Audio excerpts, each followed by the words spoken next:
The first rays of sunlight filtered through the forest canopy, dappling the ground with golden light.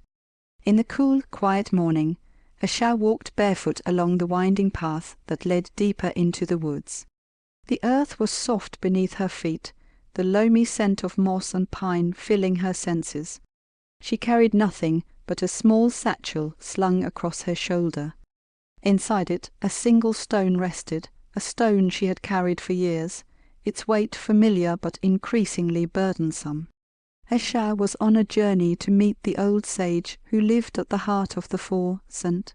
The people of her village spoke of him in hushed tones, calling him the keeper of the willow. They said he was as wise as the trees themselves, that he could guide anyone who was lost, not on the roads of the world, but on the tangled paths within.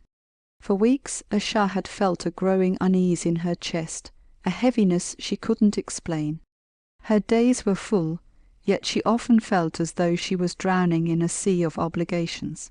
She had spent her life tending to her family, her work, and the expectations of others, yet something inside her whispered that she was losing herself.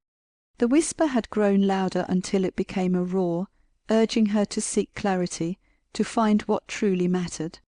So here she was, walking toward the unknown. The path grew narrower as she ventured deeper into the woods. The trees seemed to lean in closer, their roots twisting like veins in the earth. Asha's mind churned with questions. What will the sage say?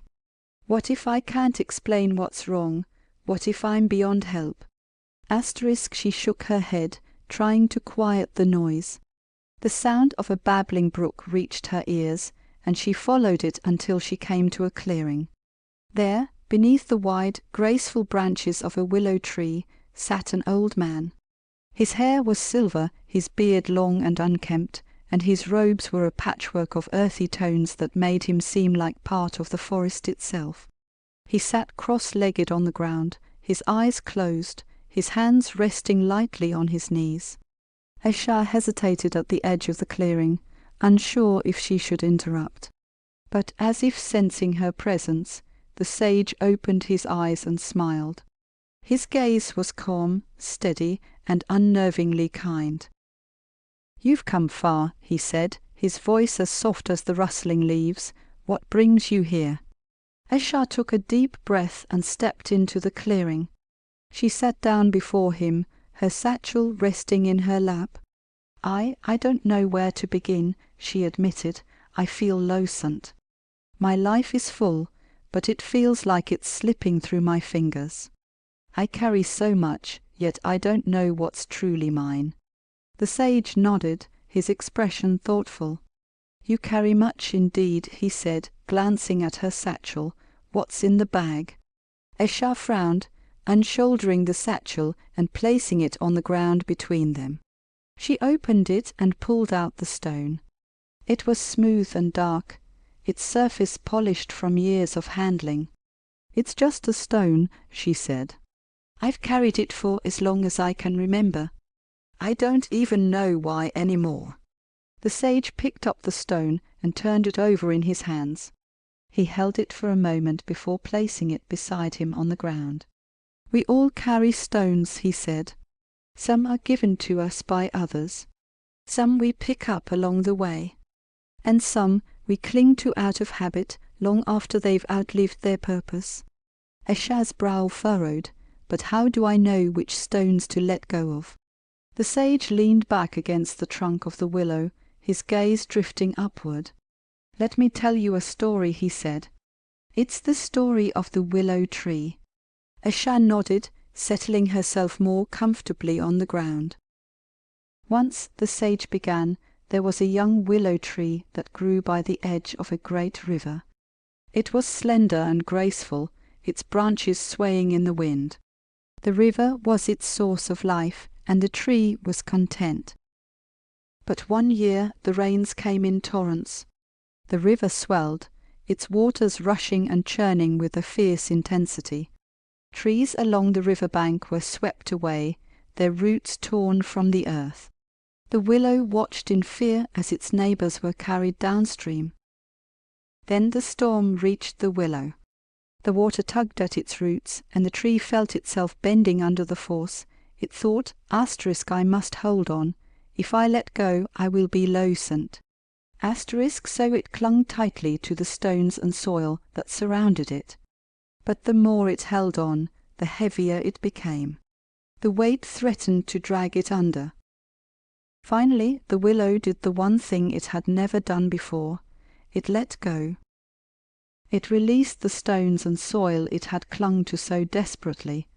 It allowed the water to carry away what no longer served it. And as it let go, it discovered something remarkable. Its roots were deep and flexible. They bent but did not break. The willow swayed with the current, and when the storm passed, it was still standing, lighter, freer, and more alive than ever before. The sage paused, his eyes returning to Ashar. The willow survived not because it held on, but because it released what didn't matter. It trusted its roots, its essence, to carry it through. Ashar sat in silence, the story resonating deeply within her. She thought of all the things she clung to, commitments, possessions, expectations, things she had convinced herself were essential. But were they? Or were they weighing her down like the willow's stones? "How do I know what doesn't matter?" she asked softly. The sage smiled. "Begin with this. Ask yourself, asterisk, does this bring me closer to my essence, or does it pull me away? Asterisk, if it pulls you away, let it go.